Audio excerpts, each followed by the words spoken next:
দেখলাম এই জায়গাটা।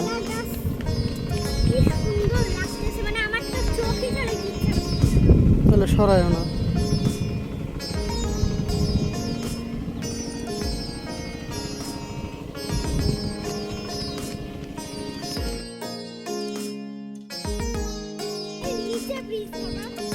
নিচে ব্রিজ, এইটাই ব্রিজ, নিচ দিয়ে রাস্তা।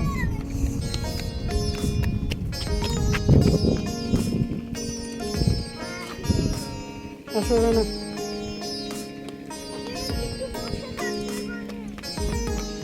এইখানেই বসে থাকা লাগবে।